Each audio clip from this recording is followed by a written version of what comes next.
اعوذ باللہ من الشیطان الرجیم بسم اللہ الرحمن الرحیم ما تعبدون من دونه الا اسماء سمیتموها انتم وآباؤکم ما انزل اللہ بها من سلطان ان الحکم الا للہ امر الا تعبدوا الا ایاہ ذلک دین القیم ولکن اکثر الناس لا یعلمون۔ حضرت یوسف علیہ السلام اور زندان میں جو زندانیان تھے، ان کے درمیان جو گفتگو ہوئی، جو مکالمہ ہوا، جو سوال و جواب ہوئے، اللہ تعالیٰ ان مکالمات میں سے بہت سے اہم نکات کو، جس میں ہدایت بھی ہے،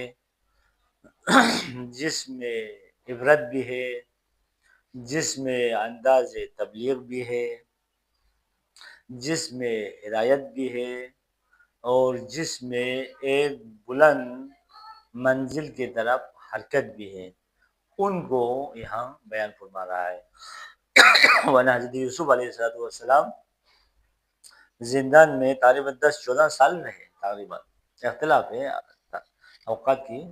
اگر ان سب کو روز نامچے کے تحت لکھا جائے یا وہ روز نامچہ ہمارے ہاتھ آ جائے تو بہت سی اور نکت اور بہت سے پردے اٹھ جائے گا۔ اللہ تعالیٰ ساتر العیوب ہے، ساتر ہے، ہر ایک کی آبرو ریزی نہیں کرتا، وہی نکتے بیان کرتے جو ضرورت بھی ہے، جس میں ہدایت بھی ہے۔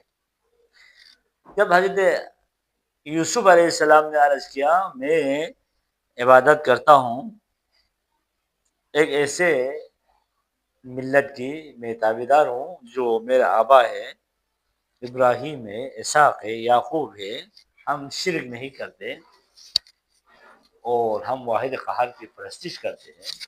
تو پہلا سوال تو یہ تھا کہ ابراہیم کون ہے، اسماعیل کون ہے، اسحاق کون ہے، یعقوب کون ہے؟ کیونکہ یہ تو کوئی دینی مکتب تو تھا ہی نہیں، یہ بت پرست لوگ تھے۔ دوسری بات، ان کے جو خلاف طبع تھا، ان کے مزاج کے خلاف تھا، ان کی چھوٹے عمر سے ابھی تک جو دیکھتے آ رہے تھے وہ بہت سے خدا تھے۔ کہا لا یا صاحب سن ارباب متفرقون خیر ام اللہ الواحد القہار، اتنے سارے بے فائدہ، بے مقصد، بے قدر و قیمت، بے طاقت لوگوں کی ہم سامنے جھکتے رہیں، یا واحد بھی ہو اور وہ قہار بھی ہو اور وہ ناظم بھی ہو اور وہ مدبر بھی ہو، اس کی عبادت کریں۔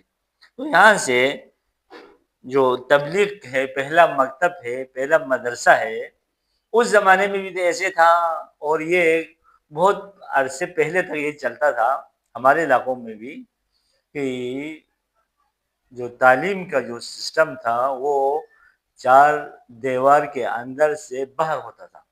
4 دیواریوں میں حد نہیں، ابھی اسکول ہے، ایک دن گورنمنٹ چھٹی کرتا ہے، ایک دن اساتذہ چھٹی کرتے ہیں، ایک دن بچے چھٹی کرتے ہیں، ایک دن کوئی برتھ ڈے ہے، ایک دن یوم تاسیس ہے، ایک دن یوم فلان ہے، انہیں دلدلوں میں رہتے ہیں۔ اس زمانے میں یہ چیزیں نہیں ہوتا تھا۔ ان زمانے میں مدرسہ سیار ہوتے تھے، مدرسہ سیار ہوتے تھے، جہاں کوئی پڑھا لکھا آدمی پہنچا وہاں طالب علم جمع ہو جاتے تھے، پڑھتے تھے، سبق لیتے تھے۔ آج یہ سب ہو گئی کمپیوٹرائز، حاضری لگایا، غیبت لگایا، یہ چیزیں ہو گیا۔ ابھی تعلیم محدود ہو گئے۔ اس زمانے میں تبلیغ و تدریس وسیع ہوتا تھا۔ ہمارے علماء علاقوں میں آتے تھے تو وہ شریعت بھی کرتے تھے، مسائل بھی بیان کرتے تھے، اور درس و تدریس کا بھی وہ دفتر کھول دیتے تھے۔ یہ ساری چیز ہوتا، ابھی یہ ساری چیزیں بند ہو گئے۔ ابھی اس کے بجائے تمائے دنیاوی میں سب اسیر ہو گئے۔ دیسی آتا ہے لوگ جمع ہوتے ہیں، ایسی آتا ہے لوگ جمع ہوتے ہیں، ایس ایس او آتے ہیں لوگ جمع ہوتا ہے، سیاسی لیڈر آتے ہیں لوگ جمع ہوتا ہے۔ بس کیا ملے گا اور کیا دے گا، کیا اعلان ہوگا، اسی کے پیچھے پڑا ہوا ہے۔ علم کی طرف ہماری رغبت روز بروز کم سے کم رنگ ہوتا جا رہا ہے۔ تو یہاں حضرت یوسف علیہ السلام نے ایک مدرسے کے افتتاح نہیں کیا، وہی جیل تھا جس میں پہلے بھی بہت سے لوگ آ کے گزر گئے تھے، یوسف نے اس کو نیا سم دے دیا، نیا انداز دے دیا، نیا رجحان دے دیا۔ یہ جیل جس میں 10 سال 5 سال 6 سال لوگ رہتے ہیں، ان کے لیے کچھ تعلیم ہو، تربیت کا بندوبست ہو۔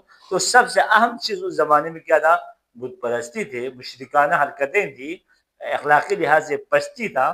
اس کو اٹھانے کے لیے آپ نے تبلیغ کا آغاز زندان سے کیا اور توحید سے کیا، وحدانیت سے کیا۔ تو حضرت یوسف اپنے زندانیوں سے، دوستان سے، جو اصحاب تھے، صاحب تو ذکر ہے، ما تعبدون من دونه الا اسماء سمیتموها انتم وآباؤکم، ہم عبادت نہیں کرتے، ما تعبدون، تم عبادت نہیں کرتے، من دونه، اللہ کو چھوڑ کے، الا اسماء سمیتموها، تم لوگ ان چیزوں کے پرستش کرتے ہو جس کو تم لوگوں نے خود نام رکھے، سمیتموها، یہ واو ضمیر متصل با ضمیر منفصل جب اتصال ہو تو واو کو اضافہ لایا جاتا ہے۔ سمیتموها انتم و آباؤکم، تم لوگوں نے نام رکھا ہے اور تمہارے بابا نے نام رکھا ہوا ہے۔ ما انزل اللہ بہا من سلطان، اللہ کی طرف سے ان کی مشروعیت کے لیے کوئی دلیل نہیں آیا۔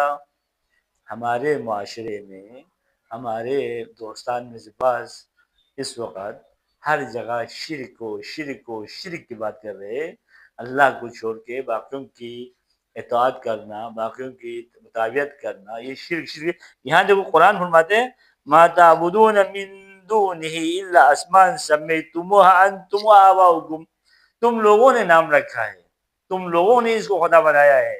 ما انزل اللہ بہا من سلطان، ان اسماؤں کے بارے میں اللہ کی طرف سے کوئی حکم یا ان کی طرف اللہ کی طرف سے کوئی وحی و الہام یا اللہ کی طرف سے کوئی معرفی نہیں ہوا ہے۔ تو جن کی معرفی ہوا ہو، جن کو حجت، قول کو حجت قرار دیا ہو، جن کی اطاعت اور محبت کو اللہ نے اپنی اطاعت اور محبت قرار دیا ہو، وہ مستثنی ہو جائے گا، وہ اسے نکل جائے گا، وہ اسے نکل گیا۔ اور جس کے لیے دلیل نہ ہو، جس کے لیے اللہ کی طرف سے کوئی مشروعیت نہ ہو، وہ سارے آج بھی بت پرستی میں رہے گا، آج بھی گناہان کبیرہ میں شامل ہوگا۔ تو ما تعبدون من دونہ الا اسماء، ہم تو اللہ کو پرستش کرتے ہیں، تم لوگ ان کو پرستش کرتے ہو، ان کے بارے میں اللہ کی طرف سے کوئی دلیل یا حجت نہیں آیا۔ تو جس کے لیے حجت نہیں آیا وہ آج بھی مشرک اور مشرکانہ فعل ہوگا، ان کی پرستش۔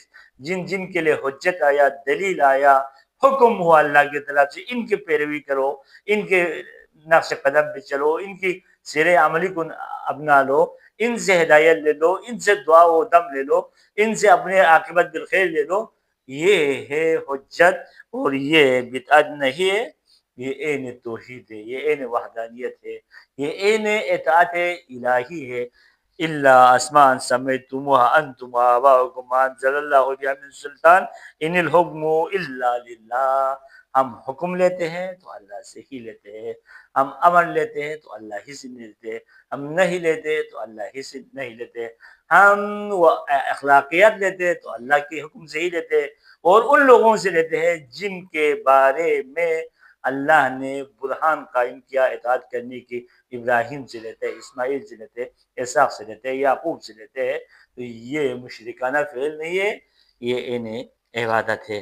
تو ہم دعا کرتے ہیں اللہ تعالی ہم سب کو اپنے مقرب بندگان میں شامل ہونے کی اللہ ہمیں توفیق عطا فرمائے۔ اللہم صلی علی محمد وآلہ